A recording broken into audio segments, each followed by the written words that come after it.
లూకా సువార్త 18వ అధ్యాయం మొదటి కొన్ని వచనాలు. వారు విసుకక నిత్యం ప్రార్థన చేయుచుండవలెనని అనుటకు ఆయన వారితో ఉపమానం చెప్పెను. దేవునికి భయపడకయు మనుషులను లక్ష్య పెట్టకయు నుండి ఒక న్యాయాధిపతి ఒక పట్టణంలో ఉండెను. ఆ పట్టణంలో ఒక విధవరాలు ఉండెను. ఆమె అతని యొద్దకు తరచుగా వచ్చి నా ప్రతివాదికి నాకును న్యాయం తీర్చుమని అడుగుచూ వచ్చెను. కానీ అతడు కొంతకాలం ఒప్పకపోయాను. తర్వాత అతడు నేను దేవునికి భయపడకయు మనుషులను లక్ష్య పెట్టకయు నినను ఈ విధురాలు నన్ను తొందర పెట్టుచున్నది గనక ఆమె మాటి మాటికి వచ్చి గోజాడకుండునట్లు ఆమెకు న్యాయం తీరుతునని తనలో తాను అనుకునేను. మరియు ప్రభు ఇట్లా నేను అన్యాయస్తుడైన ఆ న్యాయాధిపతి చెప్పిన మాట వినుడి. దేవుడు తాను ఏర్పరచుకునిన వారు దివరాత్రులు తన్ను గురించి మొరపెట్టుకొని చూడగా వారికి న్యాయం తీర్చడా? ఆయన వారికి త్వరగా న్యాయం తీర్చును. వారి విషయమే కదా ఆయన దీర్ఘశాంతం చూపుతున్నాడని మీతో చెప్పుచున్నా. ఆయనను మనుష్య కుమారుడు వచ్చినప్పుడు ఆయన భూమి మీద విశ్వాసం కనుగొనునా. చాలా దుర్దనాల్లో మనం ఉన్నాం. ప్రజలకు ప్రార్థన మీద విశ్వాసం లేకుండా పోతా ఉంది. ప్రార్థన చేస్తే కార్యాలు జరుగుతాయా, మన సొంత కార్యం మీద జరిగించుకోవాలి కానీ అనే తలంపు వచ్చేసింది. అలాంటి వారి కొరకు ప్రభు ఉపమానం చెప్తున్నాడు చూడండి. వారు విసుకక నిత్యము ప్రార్థన చేయించుండవలెనని అనుటకు ఆయన వారితో ఉపమానం చెప్పాను. ఎవరితో ఉపమానం చెప్తున్నాడంటే విసుకక నిత్యము ప్రార్థన చేయించుండవలెను అనుటకు వారితో ఉపమానం చెప్పాను. చాలామంది ప్రార్థనలో విసిగిపోతాం. నిన్న కూడా సైమన్ గారు అంటున్నాను, ప్రార్థనలో మనం కొన్నిసార్లు విసిగిపోతామండి. చూడండి, నేను వచ్చిన సియోన్ స్తుతి గారు ఏమంటున్నారంటే, పాస్టర్ గారు మీ దగ్గరికి రావాలంటే చాలా భయం వేసింది. మరి అంత పెద్ద సంఘము, అంత గొప్ప దైవజనులు, ఎన్నో సంఘాలు వాళ్ళకు ఉన్నాయి, పుస్తకాలు రాశారు. మరి అలాంటి దైవజనుల దగ్గరికి ఎట్లా పోవాలో ప్రభు అని 3 రోజులు ఉపాసం చేశాడట. మా కిచెన్లోనే అన్నం తిని ఉపాసం విడిచాడట. నాకే బాధ అనిపించింది. నిన్న కళ్ళకు నీళ్ళు తెచ్చుకొని తాను చెప్తా ఉండి తర్వాత నా కాళ్ళు మొక్కి నన్ను హత్తుకొని వాటేసుకొని మీ ఆశీర్వాదం నాకు ఉండని అని చెప్పి సెలవు తీసుకొని వెళ్ళిపోతే నాకు చాలా బాధ వేసింది. దేవునికి స్తోత్రం. చూడండి, కొన్నిసార్లు మనకు ఆయా ప్రాంతాల్లో వాడబడుతున్న దైవ సేవకులు, నేను ఆయన ముఖం ఎప్పుడు చూడలే, నా ముఖం ఆయన ఎప్పుడు చూడలే, కానీ నా గురించి ఆయా ప్రాంతాల్లో విన్నాడట. నిజామాబాద్లో కూడా విన్నాడట, ఎల్లడిపేటకి ఉండే చోట. మరి విని ఆ సుదర్శన్ అయ్య గారు వాళ్ళ ఆత్మీయ తండ్రి గారు చెప్పిన మాటల మీదకి వెళ్ళి, తాను చెప్పిన మాటల మీదకి వెళ్ళి ఏమర్థమవుతుందంటే, మన మెట్పిలి సంఘం గురించిన మంచి మాటలు 40+ సువాసనగా వ్యాపిస్తూ ఉన్నాయి. ఆ వ్యాపించేటప్పుడు మనం సరిగా లేకపోతే మళ్ళా పాకురు పారినట్టు నీటి మీద ఆ దుర్బోధ కూడా వారుతూ ఉంటుంది. ఏం సంఘం అది? వాళ్ళ సంఘంలో గిట్ల జరుగుతుందా, గట్ల జరుగుతుందా? భాగవతులు ఉన్నారు, పిల్లాన్ని కొట్టేటోళ్ళు ఉన్నారు, లొల్లి పెట్టుకునేటోళ్ళు ఉన్నారు. వాళ్ళ సంఘం ఇట్లనా అనే చెడ్డ పేరు కూడా వస్తుంది. కనుక అలా రాకుండా ఉండాలంటే మనం భయభక్తిగా ఉండాలి, ప్రార్థన పరులుగా ఉండాలి. దేవునికి స్తోత్రం. విసుకక నిత్యం ప్రార్థన చేస్తే ఈ నుండి మనం తప్పించబడతాం. డైలీ ఒక 15 నిమిషాలన్నా అవసరం మనందరికీ. స్త్రీలైన వారు, పురుషులైన వారు, యవనస్తులైన వారు లేవగానే మోకాళ్ళ మీద వంగి ఏకాంత ప్రార్థన చేసి ఒక చిన్న అధ్యాయం చదువుకొని మీకు అర్థం కాకపోయినా అధ్యాయాన్ని మెడిటేట్ చేసి అందులో ఏదో ఒక వాక్యం మీ గుండెకు తాకుతుంది. దాని కంటత కూడా వేసుకోవడానికి ప్రయాసపడి ఆ వాక్యం చదివి తర్వాత మీరు బయలుదేరండి. దినదీవెనలతో నింపబడతారండి. దేవుడికి స్తోత్రం. నిన్న జరిగే కూడిక కొరకు నేను రాత్రి 2 గంటలు లేచి 1 గంట సేపు మాత్రమే ప్రార్థన చేశాను. ఎంత దేవుడు కుమ్మరించాడు దినమంతా చూడండి. చాలా స్వస్థతలు జరిగాయి, ఆత్మను కుమ్మరించాడు. ప్రార్థన ద్వారా గొప్ప కార్యాలు జరుగుతాయి. దేవునికి స్తోత్రం. ప్రార్థన మనం చేయాలి.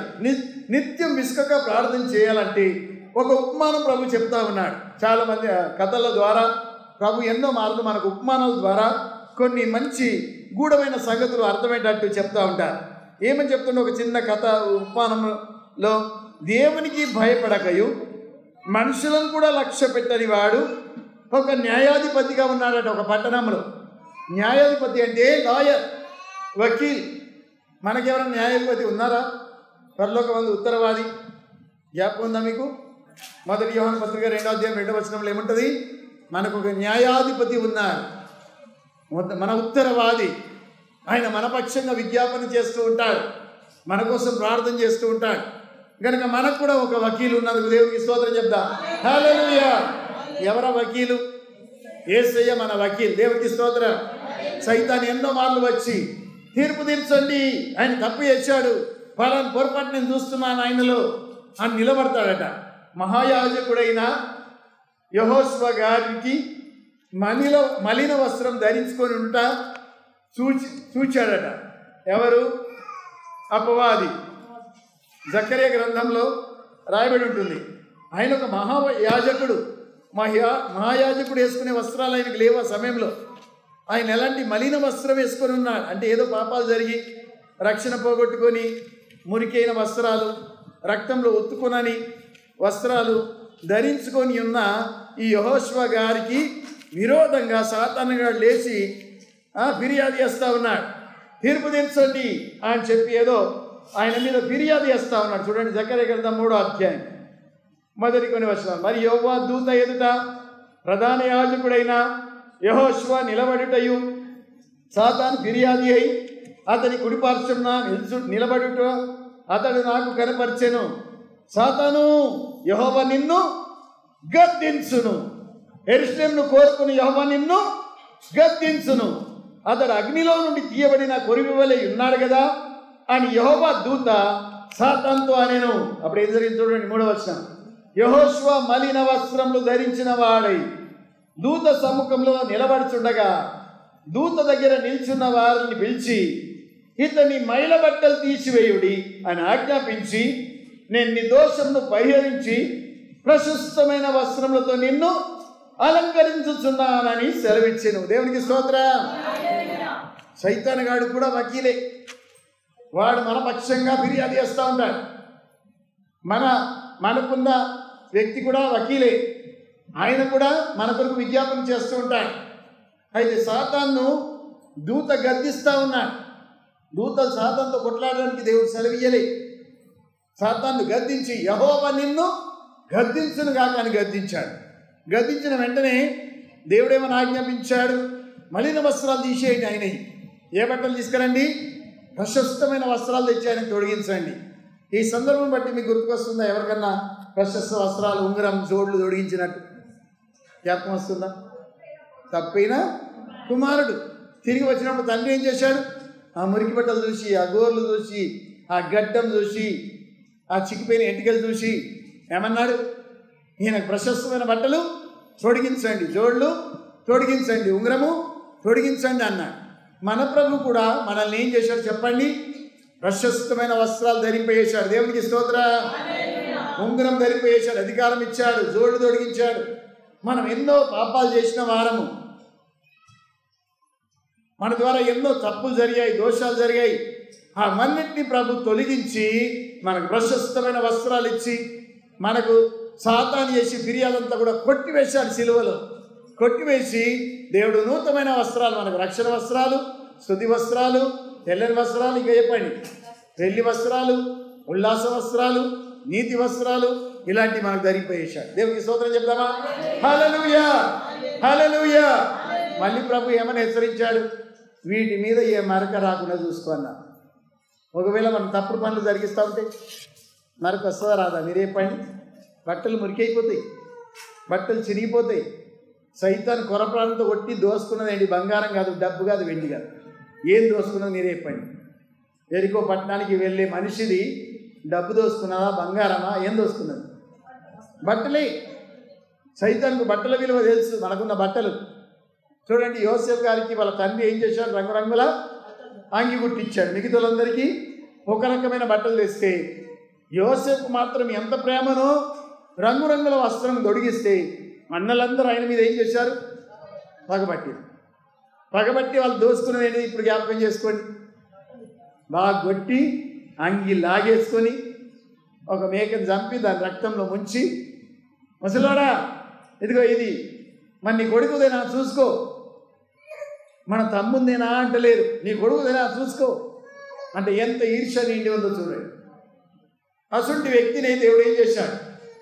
రంగురంగుల వస్త్రం అనగా మంచి వరములు, దర్శనాలు చెప్పే వరం, కళలు చెప్పే వరం అది దేవుడిచ్చాడు కనుక రాజుకి ఆయన కళకు అర్థం చెప్పగలిగాడు, రాజుకి ఆయన దర్శనానికి అర్థం చెప్పగలిగాడు కదండి. ఎంత గొప్ప ఆధిక్యత దేవుడిచ్చాడు యోసేపుకి.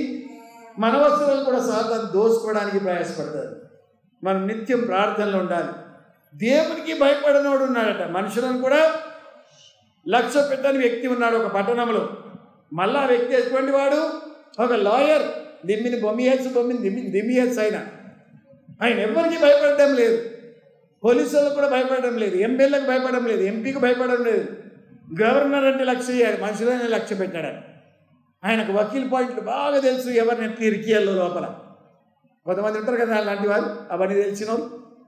అయితే ఈ వకీల్ దగ్గరికి ఒక ఆమె వస్తూ ఉంది ఆ పట్టణంలో. పాపం పేదరాలు, విధ్వరాలు. ఆమె గురించి ఎవరాడుది? ఆమె విధ్వరాలు. ఆమె ఆస్తిపాస్తులు తొలగిపోతూ ఉన్నాయి. ఎవడో పక్కోడు మనం ఆక్రమించుకుంటుండో మనకు తెలియదు. అయితే కేసు అయింది.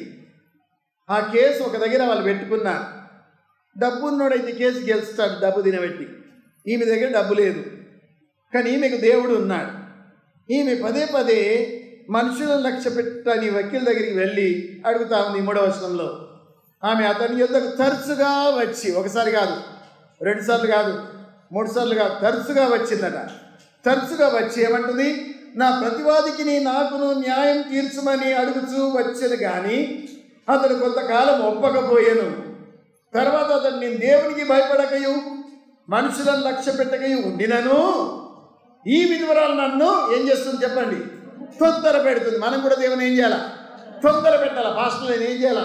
తొందర పెట్టాలా. పదే పదే అడుగుచు, దేవుని మాటికి గోజాడి, దేవుని మాటికి అడుగుచు తొందర పెట్టాలి. మనం తొందర పెట్టినైతే మన కార్యం తొందరగా జరుగుతుంది. మాటికి ఈ మనిషి దగ్గరికి గోజాడడానికి రాకుండానట్లు ఆమె న్యాయము తీర్చునని తనలో తాను అనుకోనేను.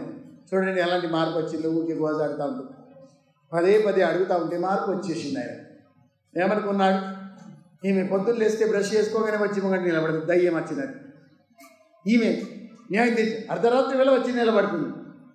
ఈమె తినంగా వచ్చి నిలబడుతుంది. కొంచెం కూడా రెస్ట్ ఇస్తలేదు. నచ్చిందంటే నాకు బీపీ పెరిగిపోతుంది. ఇవన్నీ టెన్షన్లు నాకెందుకు, న్యాయం తీర్చేద్దాం, పోని డబ్బులు ఇవ్వకపోయినా పర్వాలేదు అనుకున్నాడు. అంటే పదే పదే గోజాడు ద్వారా అన్యాయస్తుడు ఏమనుకున్నాడు? ఆమెకు న్యాయము తీర్చివేద్దాం అనుకున్నాడు. ప్రభు చెప్పే కథలో చూడండి ఎట్లుందో. 7వ వచనంలో ప్రభు ఏమంటున్నాడు? దేవుడు తాను ఏర్పరచుకునిన వారు అంటే మీరు. దేవుడు తాను ఏర్పరచుకునిన వారు అంటే ఎవరు? మీరే.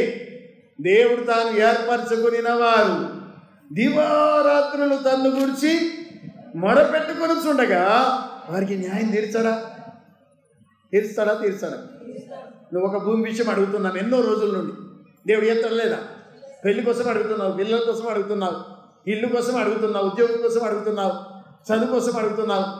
ఏదైతే పదే పదే నువ్వు అడుగుతున్నావు, అస్తమానం లేతే కూర్చుంటే అవే ప్రార్థనలు, అవి దేవుడు తీర్చాడా? ఆయన న్యాయాధిపతి సర్వభూమికి. ఆయన సర్వ భూలోకానికి న్యాయము తీర్చువాడై ఉంటున్నాడు. దేవునికి స్తోత్రం. ఒకసారి అకస్మాత్తుగా అబ్రాహం దగ్గరికి ప్రభు వచ్చి ఏమన్నాడు? అబ్రామా, ఈ పట్టణాన్ని నేను నాశనం చేయబోతున్నాను. ఏ పట్టణం అది? సొదొమ గొమొర. అంటే అబ్రాహం ఉన్న పట్టణం కాదు అది. అబ్రాహం వల్ల తమ్ముని కొడుకు ఉన్న ఊరు. ఆ పట్టణాన్ని నాశనం చేయబోతున్నానంటే గుండె జల్లుమంది. ఎందుకైనా బాధపడాలి? నన్నిడిచిపోయినోడు గట్లే నాశనం కానీ అనుకోవచ్చు కదా. ఇంతకాలం నాతో ఉండి నా ఉప్పు పప్పు తిని నేనే బయట తీసుకొస్తే న్యాయపడవచ్చి, ఇప్పుడు నన్నే విడిచి వాడు వెళ్తాడా? అట్లే నశించిపోని అనుకోలే. తన హృదయం నొచ్చుకున్నది. అయ్యో పాపం, లోతున్నాడు అక్కడ, 2 కుమార్తెలు ఉన్నారు అక్కడ, లోతు భార్య ఉంది, అయ్యో పాపం అల్లుళ్ళు ఉన్నారు, ఎలా అని చెప్పి చాలా తొందరపడి ప్రభుతోనే ప్రార్థన మొదలుపెట్టారు. దాని విజ్ఞాపన అంట. చూడండి ఆ విజ్ఞాపనలు ఎంత ప్రభుతో ఆయన గోజాడుతున్నాడు. ప్రభువా, సర్వలోకానికి న్యాయం తీర్చువాడు వీరికి న్యాయం తీర్చకుండా ఉండునా? ఒకవేళ అక్కడ 50 మంది నీతిమంతులు ఉంటే నీతిమంతులతో పాటు అవినీతి పరులను కూడా నశింపజేస్తావా? వీరితో పాటు వారిని కూడా ఏంటి ప్రభు సర్వలోకానికి న్యాయం తీర్చేవాడు న్యాయం చేయకుండా ఉండునా అని అడిగితే దేవుడేమన్నాడు, 50 మంది నీతిమంతులు ఆ ఊరిలో ఉంటే నేను ఆ ఊరును దాటిపోదును అన్నాడు. మళ్ళీ అనుమానం వచ్చి అయ్యగారు, ఒకవేళ 5 తక్కువైపోతే ఎట్లా ప్రభు, ఒకవేళ 45 మంది ఉంటే ఎట్లా అని అడిగాడు. మళ్ళీ అప్పుడు దేవుడు ఏమన్నాడు చెప్పండి, 45 మంది నీతిమంతులు ఉంటే నేను ఆ ఊరును దాటిపోదును. చూడండి ఆది కాండంలో 18th చాప్టర్ 28వ వచనం. 10 మంది నీతిమంతుల్లో ఒకవేళ 5 తక్కువైతే 5 తక్కువైనందున ఆ పట్టణం అంతయు నాశనం చేయుదువా అని మరలా అడిగారు. అప్పుడేమన్నాడు దేవుడు, అందుకైనా అక్కడ 45 నాకు కనబడిన ఎడల నాశనం చెయ్యను నేను. మొదటి 50వ ప్రార్థన దేవుడు విన్నాడు. తర్వాత 45 మంది ప్రార్థన కూడా దేవుడు విన్నాడు. ఇప్పుడు 29వ వచనం, అతడు ఇంకా ఆయనతో మాట్లాడుచు ఒకవేళ అక్కడ 40 మందియే కనబడుదురేమో అని అన్నప్పుడు ప్రభు ఏమన్నాడు, అక్కడ 40 మందిని బట్టి నాశనము చేయక యుద్ధనని చెప్పాను. తర్వాత మళ్ళీ 30వ వచనం చూడండి, ప్రభు కోపపడని ఎడల, ఇప్పుడు బతిమాలు కొంటున్నారు, ప్రభు కోపపడని ఎడల నేను మాట్లాడేదను, ఒకవేళ అక్కడ 30 మందియే కనబడుదురేమో అన్నప్పుడు ఏమన్నాడు దేవుడు, అక్కడ 30 మంది నాకు కనబడిన ఎడల నేను నాశనము చెయ్యను. ఇప్పుడు సంఖ్య గుర్తుంచుకోండి, ముందు 50, తర్వాత 45, తర్వాత 40, తర్వాత మీరే చెప్పండి 30 కాడికి వచ్చింది. ఇప్పుడు మళ్ళీ అనుమానం వచ్చింది, లోతు భార్య, 2 కుమారులు, ఇద్దరు కుమార్తెలు, 2 అల్లులు అంటే 6 అవుతుంది. మరి మిగతా నీతిమంతులుగా ఉన్నారో లేదో అనుమానం వచ్చి మళ్ళీ ఒక 10 తగ్గించేశాడు. అప్పుడేమో కోపపడకుంటే ఒకసారి అడిగేదని అన్నాడు. ఇప్పుడేమంటాడో చూద్దాం. 31వ వచనం, అందుకు ఒకవేళ అక్కడ 20 మందే కనబడుదురేమో అన్నప్పుడు ఆ 20 మందిని బట్టి నాశనము చేయకుందును అనేను. ఇప్పుడు ఆఖరిగా ఎట్లా బతిమాలుతుంది చూడండి 32లో, అతడు ప్రభు కోపపడని ఎడల ఇంకొక్క మారే మాట్లాడేదను, ఒకవేళ అక్కడ 10 మందే కనబడుదురేమో అని అన్నప్పుడు ఆ 10 మందిని బట్టి నాశనం చేయక ఉందునా నేను. యెహోవా అబ్రహాంతో మాట్లాడట చాలించి వెళ్ళిపోయాను. అబ్రహాము తన ఇంటికి తిరిగి వెళ్ళాను. ఒకవేళ ఇంకా 5 అని చెప్పి అడిగిన కానీ దేవుడు ఏం చేసేవాడు, క్షమించేవాడని ఎట్లా గుర్తు? ఇర్మియా గ్రంథం 5వ అధ్యాయము మొదటి వచనంలో 5 అని ఉంటుంది. 5 కూడా పట్టణంలో ఉంటే నేను నాశనం చేయనని ఉంటుంది. చూడండి ఇర్మియా గ్రంథం 5వ అధ్యాయం మొదటి వచనం చదువుతున్నాం. 5:1, యెరూషలేము వీధుల్లో అటు ఇటు పరిగెత్తుచు చూచి తెలుసుకొనుడి, దాన్ని రాజవీధుల్లో విచారణ చేయుడి, న్యాయం జరిగించుచు నమ్మకంగా నుండు యత్నించుచున్న ఒకడు నాకు కనబడిన ఎడల నేను దాన్ని క్షమించుదును. యెహోవా జీవం తోడు అనే మాట పలికినను వారు మోసన్నకై ప్రయాణము చేయుదురు. చూడండి ఎంతమంది 5 ఉన్నారో, 1 ఉన్నారు. ఒక్కోళ్ళని అడిగిన కానీ పట్టణం కాపాడబడుతుండే. కానీ ఈ 5 సార్లు విజ్ఞాపన చేసి అబ్రాం సాధించుకున్నాడు. అబ్రాం ప్రార్థన ఎన్నిసార్లు చేసి సాధించుకున్నాడు, కానీ మనం మాత్రం సాధించుకోవద్దు. నిత్యము ప్రార్థన చేయాలి. నిత్యం ప్రార్థన చేయాలంటే ఈ ఉపమానం ఆయన చెప్తూ ఉన్నాడు. దివరాత్రులు దేవుడు ఏర్పరచుకున్న ప్రజలు తన గురించి మొరపెట్టుచుండగా ఆయన ప్రార్థన వినకుండానా? వారి విషయమే కదా ఆయన దీర్ఘశాంతం చూపుతున్నాడని మీతో చెప్పుచున్నాను. ఆయనను మనుష్య కుమారుడు వచ్చినప్పుడు ఆయన భూమి మీద విశ్వాసం కనుగొనునా అంటే విశ్వాసులే ఉండరు. విశ్వాసం కనుగొనునా అంటే ఎవరుండరు భూమి మీద? విశ్వాసులే ఉండరు. ఆయన రాకడ ఎట్లెట్లా దగ్గరికి అవుతుందో అట్లా విశ్వాసం ప్రజలకి తొలగిపోతూ ఉంటుంది. కొంతమంది భాషలు నమ్మరు, కొంతమంది ప్రవచనాలు నమ్మరు, కొంతమంది స్వస్థతలే నమ్మరు, కొంతమంది దయ్యాలు వెళ్ళిపోతాయంటే నమ్మరు, మరి కొంతమంది దర్శనాలు నమ్మరు. ఇలాంటి వారు లేరా ప్రజల్లో? ఉన్నారా చెప్పండి. దేవదూత మాట్లాడిందంటే నమ్మరు, దేవుడు మాట్లాడిందంటే నమ్మరు, వెలుగు కనబడ్డదంటే నమ్మరు, దేవుడు దర్శనంలోకి ఇది బయలుపరిచిందంటే నమ్మరు. విశ్వాసులే లేకుండా పోతా ఉన్నారు ప్రజలు. కానీ నీతిమంతుడు మాత్రం విశ్వాస మూలంగా బ్రతుకును. నీతిమంతుడు ఎలా బ్రతుకుతుందో చెప్పండి? రొట్టె ద్వారా, విశ్వాస మూలంగా. నువ్వు విశ్వాసం ఉంచితే చాలు, దేవుడు సంతోషిస్తాడు. ఎక్కడ రాయబడిన మాట? హెబ్రీ పత్రిక 11వ అధ్యాయం 6వ వచనంలో, విశ్వాసం లేకుండా, మీతో చెప్పండి, దేవునికి ఇష్టలై ఉండుట అసాధ్యమట. దేవుడికి నువ్వు ఇష్టరాలుగా ఉండాలంటే ఏముండాలి? నీకు ఇంత ఆవగింజంత ఉంటే చాలు, ఇంతంత విశ్వాసం ఉండాలి దేవుని మీద. అప్పుడే ఆయన ఆరాధన కోసం రావాలి, కళ్ళు మూసుకోవాలి, ఆరాధించాలి, పరవశులు అవ్వాలి. పాట పరిజ్ఞానంగా వాడద్దు అసలు. మన పెదవులు ఇప్పుడు పాడుచుండగా మన మనసు ఎక్కడ ఉండాలి? దేవుని మీద ఉండాలి. అప్పుడు దేవుడు తన ఆత్మను కుమ్మరిస్తాడు. ప్రార్థన చేసినప్పుడు కూడా మనసు దేవుని మీద ఉండాలి, పరిజ్ఞానంగా ఉండద్దు. శనివారం గొలుసు ప్రార్థనలో చాలాసార్లు మనం నేర్చుకుంటాం. ఎప్పుడైతే ఈ గొలుసు ప్రార్థనలో మనం పాల్పొందుతామో అరగంట సేపు, గంట సేపు ఎట్లా ప్రార్థన చేయాలో, ఎన్ని విషయాలు ప్రార్థన చేయాలో మనం నేర్చుకుంటాం. మొదట కొంతమందికి ప్రార్థన ఒక 2 నిమిషాలు కూడా రాదు. నన్ను దీవించు ప్రభువా, మా డాడీని దీవించు, మమ్మీని దీవించు, ఆమెను, ఇట్లా మొదట ఉంటుంది స్టార్టింగ్. తర్వాత కొన్ని గుర్తు చేసుకుంటూ ఉంటాడు అబ్బాయి ప్రార్థన కొత్తగా నేర్చుకునేటప్పుడు. దానియేలు కొత్తగా, జోయలు కొత్తగా నేర్చుకున్నప్పుడు చిన్న ప్రార్థన చేసేవారు. ఇప్పుడు నాకంటే బాగా చేస్తారు వాళ్ళు. మాయంబడి మోకరిస్తారు, అందరినీ జ్ఞాపకం చేసుకుంటూ వస్తారు. యోహాన్ భార్య అంటుంది, పాస్టర్ అయ్యా, మా షారూన్ కంటే మా సనిగాడు మంచిగా ప్రార్థన చేస్తాడయ్యా, అందరినీ జ్ఞాపకం చేస్తాడు. సాతారపుల్లను, చిట్టాపూర్లను, పాస్టర్ అయ్యను, పాస్టమను, సంఘ పెద్దలను అందరినీ మనకి ఎట్లా యాదికొస్తాయి ఆ చిన్న మెదడులో. చాలా మంచిగా ప్రార్థన చేస్తాడయ్యా, కుటుంబ ప్రార్థన సన్నిగాడు అని చెప్తా ఉంది సంతోషంతో. అనుకున్న సంతోషం ఏంటి? తన పిల్లలు భయభక్తిలో పెరుగుతున్నారు. దేవుడికి స్తోత్రం. మీ తల్లిదండ్రులకు ఏం సంతోషం ఉండాలి? పిల్లలు భయభక్తిలో పెరగాలి, ప్రార్థన నేర్చుకోవాలి. ఇదివరకు ఎదిగిన పిల్లలు ప్రార్థన చేయరా, అన్నం తింటున్నామంటే ఆయనకి ప్రార్థన కూడా చేయరాదు. అన్నం కోసం ఎట్లా ప్రార్థన చేయాలి? ఏ డాడీ మీరే ఏంటి అంటారు కొన్నిసార్లు పిల్లలు కదండి. ప్రార్థన నేర్చుకోవాలి, ఏకాంత ప్రార్థన, రోగుల కొరకు ఎట్లా ప్రార్థన చేయాలి, ఏదన్నా ఇంటికి పోతే ఎట్లా ప్రార్థన చేయాలి, ఇవన్నీ నేర్చుకోవాలి. వారు నిత్యం ప్రార్థన చేయించుండవలేనని ఆయన వారితో ఉపమానము చెప్పాను.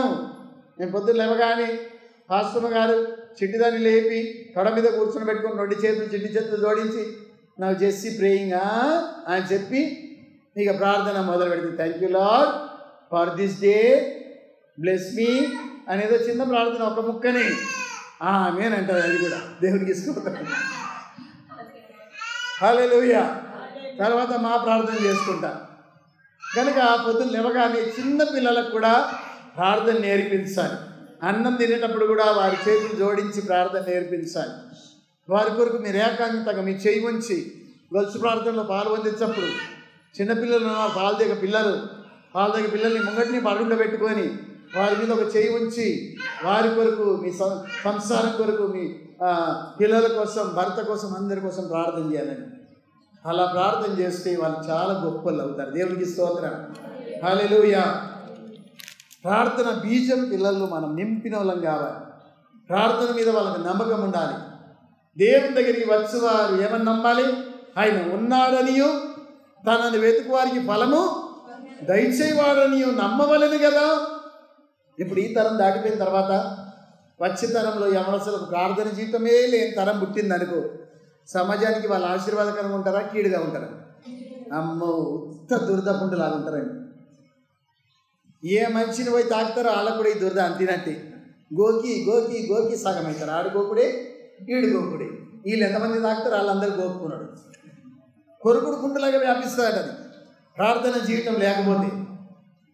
ఏదైనా సమస్య వచ్చిందనుకోండి, ప్రార్థన ద్వారా దాన్ని పరిష్కరించుకోవాలి. మోకాళ్ళ మీద కుటుంబ సమేతంగా వంగాలి. ఒకసారి మన్నా మినిస్ట్రీస్లో కొన్ని సమస్యలు వచ్చాయి. అప్పుడు దైవజనం అందరినీ కూడా జిల్లా పాస్టర్లు ప్రార్థన పిలిచారండి. మేము అన్ని జిల్లాలకి వెళ్ళిపోయినాం. ఎక్కడికి? హైదరాబాద్.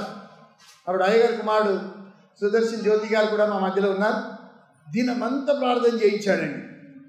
అక్కడ ఒక 4 చాలు చేస్తే వేడి నీళ్ళు వస్తాయి, ఒక 4 చాలు చేస్తే చల్లటి నీళ్ళు వస్తాయి. కనీసం ఒక మంచినీళ్ళు కూడా రాకుండా ఉదయం నుండి మొదలుకొని సాయంత్రం దాకా ప్రార్థన చేసి తర్వాత ఆ కర్రీసు అన్నాలు పెట్టిండంటే ఎన్ని రకాలు.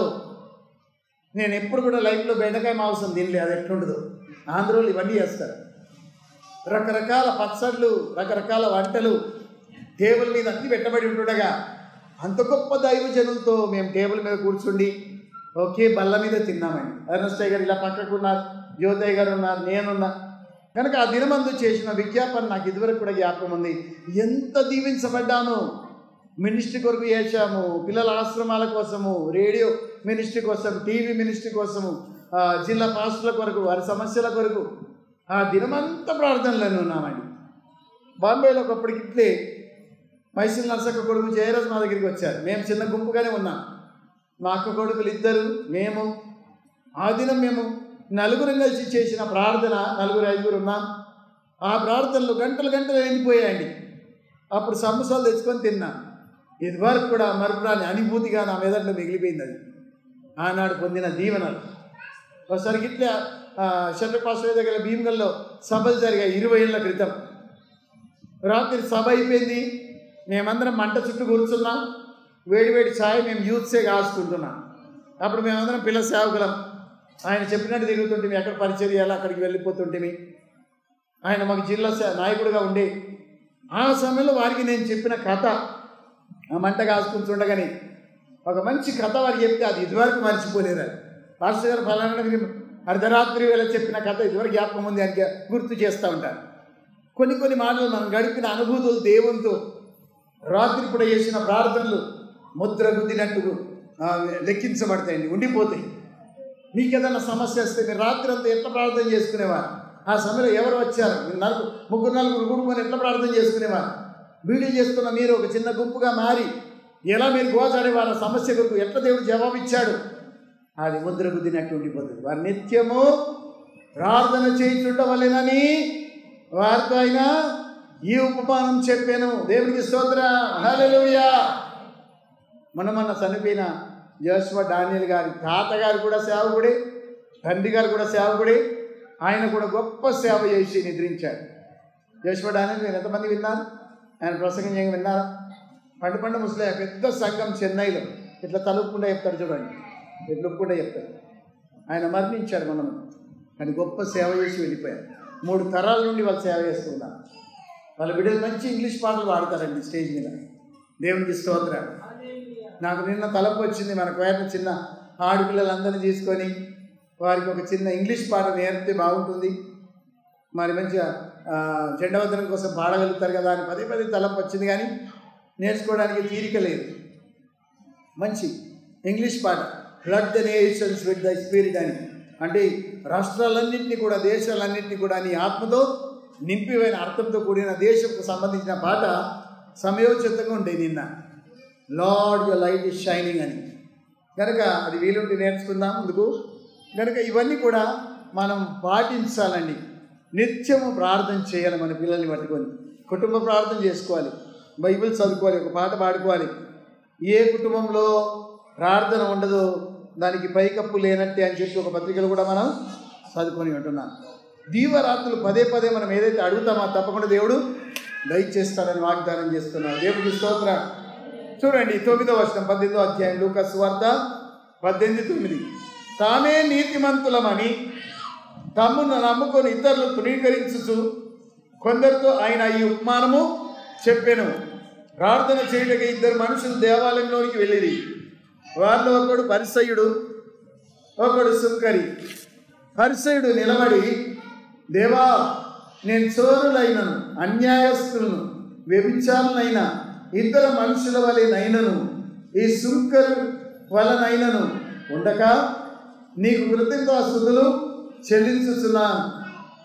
వారమునకు 2 మార్లు ఉపవాసము చేయుచు నా సంపాదన అంతట్లో 10వ వంతు చెల్లించుచున్నానని తనలో తాను ప్రార్థించుచుండెను. అయితే సుంకరి దూరంగా నిలబడి ఆకాశం వైపు కన్నులెత్తుటకైనను ధైర్యం చాలక రొమ్ము కొట్టుకొనుచు, దేవా, పాపినైన నన్ను కరుణించుమని పలికెను. అతని కంటే ఇతడు నీతిమంతుడుగా తీర్చబడి తన ఇంటికి వెళ్ళినని మీతో చెప్పుచున్నాను. తను తాను హెచ్చించుకుని వాడు తగ్గింపబడుననియు, తను తాను తగ్గించుకుని వాడు హెచ్చించబడుననియు చెప్పెను. ఇది 2వ ఉపమానం ప్రభు ప్రార్థనకు సంబంధించి చెప్తా ఉన్నాడు. మొదట నిత్యం చేయాలని, 2వది మనల్ని మనం నీతిమంతులమని డప్పు కొట్టుకోదాలి. నేను ఇంత భాగాలు ఇస్తున్నా, గింత ఉపవాసాలు చేస్తున్నా, ఇలా కానుకలు వేస్తున్నా, నేను వాడితేనే వాళ్ళ పప్పు ఉడుకుతుంది, నేను వాడకపోతే వాళ్ళ సంఘం ఉంటుంది, నేను వాయిస్తేనే సంఘం నడుస్తుంది, నేను నిలబడి వంటలు చేస్తేనే వాళ్ళ పప్పు ఉడుకుతుంది. ఇలాంటి తలంపులు మనకు రాకూడదు. ఒక్కరు మానుకుంటే మరొకరిని దేవుడు లేవనెత్తుతాడు. చూడండి, మనమందరం కూడా పథకంలో పరిగెత్తు ఉన్నాం. మన చేతిలో ఏముంది? డ్యూటీ. ఆ డ్యూటీ పరిగెత్తి ఇంకోరికి అందజేయాలి. ఇంకో వ్యక్తి ఉరకాలి తన పరువు. ఆ వ్యక్తి మూడో వ్యక్తికి ఇవ్వాలి ఆ డ్యూటీని. మనం పందెంలో పరిగెత్తున్నాం, ఒలింపిక్ రేస్ లాగా. కనుక ఈ రేస్లో పరిగెత్తేటప్పుడు కొత్త జనరేషన్ని మనం తయారు చేయాలి. అందుకే వంటలు చేసే వారికి ఏమని చెప్పాను నేను? యవనస్తులకు మంచి నేర్పించండి అని వారిని వీరిని జతపరిచా. వీరిని చూసి వారిని నేర్చుకోవాలి. వాయిద్యాలు వస్తున్నాయి, ఇంకొకరికి నేర్పాలి. ప్రసంగం చేస్తుంది, ఇంకొకరికి నేర్పాలి. అలా చేస్తేనే మనకి ఇప్పటికీ 20 సంఘాలు కనబడుతున్నాయి. ఆ 20 సంఘాల వారు కూడా తమ న్యూ జనరేషన్ యూత్స్ను తీసుకొస్తా ఉన్నారు. ఆయా ప్రాంతాలకు వెళ్ళినప్పుడు అప్పుడు వాళ్ళు కూడా రాను రాను ప్రసంగాలు రాసుకోవచ్చు, పాటలు నేర్చుకోవచ్చు, వాళ్ళకు సేవకులుగా తయారవుతారు. వాళ్ళ సంఘాన్ని నడిపిస్తారు, పిల్ల సంఘాన్ని కూడా నడిపించిన వాళ్ళు అవుతారు. గతసారి ఒక బ్యాచ్ వెళ్ళింది మన సంఘం నుండి. అందులో 20 మందికి పట్టాభిషేకం దొరికింది. BTH, MTH తరబిదు పొంది 2 ఏళ్ళు నేర్చుకొని 20 మంది ఆయా ప్రాంతాలు ఇప్పుడు సేవ చేస్తూ ఉన్నారండి. గొప్ప సేవకులుగా వాళ్ళు మారారు. శాంతికుమార్ అల్లుడు లింగాపూర్లో సేవ చేస్తూ ఉన్నారు. బుదేశ్పల్లిలో ఇంకో అల్లుడు సేవ చేస్తూ ఉన్నారు. మన దగ్గర నేర్చుకున్న వారు ఆయా ప్రాంతాల్లోనికి వెళ్ళిపోయి దేవుని సేవలో వాడబడుతూ ఉన్నారు. చూడండి, మనతో వాళ్ళు ఉన్నా లేకపోయినా కానీ మన ద్వారా ఇక్కడ నుండి ట్రైనింగ్ పొంది వాళ్ళు బయలుదేరారు. కనుక అక్కడక్కడ మంట రగులుతూ ఉంది. దేవునికి స్తోత్రం. మీరు కూడా ఇంకొకరికి అందించిన వాళ్ళు కావాలి. మీలో ఉన్న విశ్వాసము మొదట మీ పిల్లలకు, తర్వాత పిల్లలకు. చూడండి, మొదట మీలో ఉన్న విశ్వాసం ఎవరికి వెళ్ళాలి? మీ పిల్లలకు, తర్వాత వారికి పుట్టిన వాళ్ళకు కూడా 3 తరాల వరకు వెళ్ళిపోవాలి. ఎక్కడ రాయబడింది ఈ మాట? తిమోతి పత్రికలో మనం చూస్తాం. లోయలో ఉన్న విశ్వాసం యూనికేలోనికి వచ్చింది, యూనికేలో ఉన్న విశ్వాసం తిమోతిలోనికి వచ్చాను. విశ్వాసంను పాస్ చేయాలి, ప్రార్థనను పాస్ చేయాలి. ఎన్ని కుటుంబాల్లో ప్రార్థన పనులు వేస్తారో అది ఒక గొప్ప సేవ అండి. ప్రసంగం చేసుడు గొప్ప సేవ అసలే కాదు. స్వస్థలు చేసుడు గొప్ప సేవ కాదు.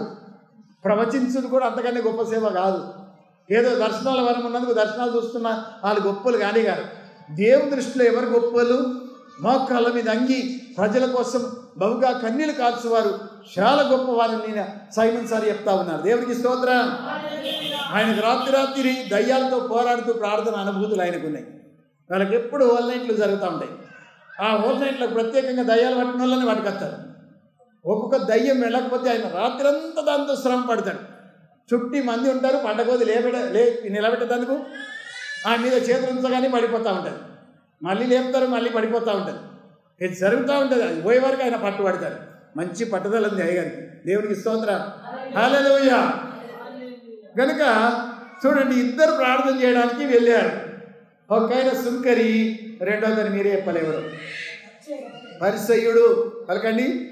పరిసయ్యుడు అంటే బ్రాహ్మణుడు. మన లోకల్ భాషలో చెప్పుకోవాలని. వాళ్ళు వారానికి 2 సార్లు ఉపవాసాలు ఉంటారు, దాన ధర్మ కార్యాలు చేస్తారు. అంగడికి వెళ్ళినా స్నానం చేయది, ఇంట్లోకి పోరు. పరిసయ్యుల లెక్కలు అట్లుంటాయి. విశ్రాంతి దినం నాడు కొలత వేసుకుంటారు, ఎంత దూరం వరకు వెళ్ళాలి. ఊరుళ్ళు తిరగడానికి వాళ్ళకి వీలు లేదు. చెమ్మన్న లావట్టి ఇక్కడికి వెళ్ళి అక్కడ పెట్టాలన్నా కానీ అదొక పని చేయకూడదని పాటిస్తారు వాళ్ళు. శనివారం నాడు ఏ పని చేయకూడదు, విశ్రాంతి దినం పరిశుద్ధంగా ఆచరించాలనే మాట మీదకి వెళ్ళి వాళ్ళు అన్నిటికి కూడా వీళ్ళే లెక్కలు రాసుకున్నారు. చాలా లెక్కలు. విశ్రాంతి దినం నాడు ఎంత దూరం పోవచ్చు, ఒక రాతి వేద దూరం. ఒక బండ విసిరితే ఎంత దూరం పోతుందో అంత దూరమే వాళ్ళట. ఊరుళ్ళు తిరగకూడదు విశ్రాంతి నాడు. పరిపెత్తకూడదు, చెంబెత్తకూడదు. ఒక్కైనా విశ్రాంతిలో పరిపెత్తుకొని పోతే ఏమన్నారు? అడ్డగించిందో లేదా? నిన్నెవరు ఎత్తుమన్నారు? పరుపు ఏళ్ళు విశ్రాంతి దినం ఎందుకు ఎత్తుతారంటే, నన్ను స్వస్థపరిచిన వాడే నన్ను ఎత్తుకొని పొమ్మన్నాడు ఈయన అన్నాడు. ఇన్ని రోజులు నేను కోనేరు పక్కకు కాలు చేతులు లేపక వడి ఉంటి కదా, నన్ను స్వస్థపరిచిన వాడే పరిపెత్తుకోమన్నాడు కనుక పరిపెత్తుకొని పోతున్నాను ఈయన అన్నాడు. అంటే విశ్రాంతికి వీళ్ళందరూ మనుషుల ఆచారాలు అనేకంగా పెట్టుకున్నారన్నాడు. దేవుడు పెట్టిన ఆచారాలు కావవి, మనుషులు కల్పించిన ఆచారాలని పెట్టుకొని దాన్ని క్షుణ్ణంగా పాటిస్తూ ఉన్నారు. పరిసయ్యుల్లో ఒకడు, శంకర్లో ఒకతను. ఇద్దరు కూడా మందిరానికి ప్రార్థనకు వెళ్ళారు. ఇప్పుడు మీరు చెప్పండి, పరిసయుడు ఎక్కడికి వెళ్ళాడు, సుంకర్ ఎక్కడ నిలబడ్డాడు? పరిసయుడు లోపల దాకా వెళ్ళిపోయి, సుంకర్ ఎక్కడున్నాడు? గేట్ అవతల. లోపలికి వెళ్ళడానికి కూడా మనకి ధైర్యం సరిపోతలే. ఎందుకంటే మనకు తెలుసు మన జీవితం అంతా పాపంతో లంచం పుచ్చుకొని అనేకులను దోసుకొని ఎంతో పాపంతో నిండి ఉన్నాను ఆయనకు తెలుసు. ఆయన లోపల అడుగు పెట్టలే, గుడి అపవిత్రం అయిపోతుందేమని భయం. బయటనే ఉన్నాడు. లోపల ఉన్నోడు ఏమని ప్రార్థన చేశాడు ఒకసారి చూడండి. 18వ అధ్యాయము 11వ వచనం ఎట్లా మొదలు పెడుతుండో, దేవా నేను చోరులను, అన్యాయస్తులను, వ్యభిచారులనైనా, ఇతర మనుషుల వలెనైనను, ఈ సుంకరి వలెనైనను ఉండక. పాపంగా సుంకరుని ఎందుకు చూపించాలి? ఏలు ఈ సుంకరం తిరిగా నేను లేను అంటే, సుంకరుడు చాలా పాపాత్ముడు, వాడు చోరుడు, వ్యభిచారి, వాడెవరు? అన్యాయస్తుడు, అన్యాయంగా డబ్బులు తీసుకుంటూ ఉంటాడు. ఈ తిరిగా కూడా నేను లేను. తన కూడా ఏదో తాను చేసుకొని పోవాలి కదా. ఈ పరిస్థితికి ఎంత గర్వం వచ్చిందో చూడండి. గాంతిరిగా నేను లేనందుకు వందనాలు అనుకున్నాను. హల్లెలూయా! ఎంత భయంకరమైన ప్రార్థన. ఇలాంటి ప్రార్థన దేవుడు వింటాడా చెప్పండి? ఇంకేమని, ఉండగా నీకు కృతజ్ఞతాస్తుతులు చెల్లించుతున్నాను. తర్వాత 12వ వచనం ఇంకేం డప్పు కొట్టుకుంటూ చూడండి. వారన్నకు 2 మార్లు ఉపవాసం చేసు, నా సంపాదన అంతట్లో 10వ వంతు చెల్లించుతున్నాను. తనలో తాను ప్రార్థించుచుండేను. ఇవన్నీ దేవుడికి ఎప్పుడు అవసరమా? వారానికి 2 టైమ్స్ నేను ఉపవాసం చేస్తున్నాను దేవా, 10వ వంతు ఇస్తున్నాను ప్రభువా. మొన్న కూడా 10,000 అత్తే 1000 తీసి ఇచ్చిన దేవా.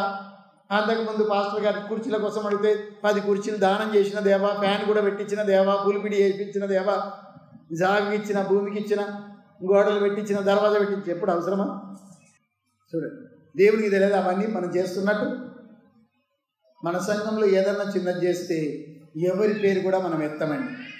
ఎందుకంటే వారి దీవెన పొందారు మనం చెప్తే. అది సంఘం గట్టిగా ఫలాన్నోళ్ళకి ఇది ఇచ్చారు చప్పట్లు కొట్టండి అంటిమా, వాళ్ళ ప్రతిఫలం 0 అయిపోతుంది.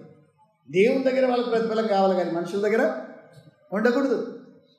అయ్యో నా పేరన్నీ ఎత్తకపోయి, నేను ఇంత దానం చేసి కొంత చెప్పకపోయి అనుకుంటూ ఉంటారు. కానీ నేను చెప్పండి మీకు మేలు, నేను చెప్తే మీ ప్రతిఫలం 0 అయిపోతుంది. మీరు పొందినట్టేనాట ప్రతిఫలం. ఇక చెప్తే మీకు దొరికినట్టేనాట. దేవుని గిఫ్ట్ కావాలా, ఇక్కడ లోకం గిఫ్ట్ కావాలా? ఏది కావాలా మనకు? దేవునిది కావాలి. ఇక్కడ మనం గుడి సప్పుడు కాకుండా చెప్పండి, అక్కడ అంతమందిలో దేవుడు ప్రకటన చేస్తారు. ఎంతమందిలో? కోట్ల ప్రజల్లో నా కుమార్తె ఫలానా ఆవిడ మరియా ఎంతో దానం చేసింది, తన జీవితాన్ని దారపోసుకున్నది, ఎన్ని ఉపవాసాలు చేసింది, నా కొరకు ఎంత ప్రార్థన చేసింది, ఆత్మలను సంపాదించింది. అక్కడ దేవుడు చెప్తే ఎంత గొప్పగా మనం గర్వంతో తలెత్తుకొని దేవుని చేతుల గుండా కిరీటాన్ని తీసుకొని తల మీద పెట్టుకుంటాం. దేవుడికి స్తోత్రం. అది మనకు కావాలి, కానీ ఈ లోకం అసలే మనకు ఉండకూడదు. హల్లెలూయా! కనుక తనలో తాను ఏమని ప్రార్థన చేసుకుంటున్నాడు? నేను వారానికి 2 సార్లు ఉపవాసం చేస్తున్నాను ప్రభువా. సంపాదన అంతట్లో, కొంతమంది సంపాదన అంతట్లో తీయరు. బీరకాయలు వాళ్ళే తినేస్తారు, చిక్కుడుకాయ వాళ్ళే తినేస్తారు, తోటలో పండిన పసుపు మక్క అంతా వాళ్ళే తినేస్తారు. ఏదో ఇంత నెల జీతం వచ్చింది అనుకో, ఏదో టీచర్గా పనిచేస్తే ఒక 10,000 ఆళ్ళకెళ్ళి మాత్రం 1000 తీసి గొప్పగా అనుకుంటారు, ఫీల్ అవుతారు. సంపాదన అంతట్లో తీయాలి. ఏదేది నీకు వస్తుందో రాబడి అంతట్లో తీయాలని బైబిల్లో రాసింది. చూడండి, సామెతల గ్రంథం 3వ అధ్యాయం 5వ వచనం. దీన్ని పట్టుకొని సామెతలు 3:5 చదవండి, మీరే దొరికిన వారు. 9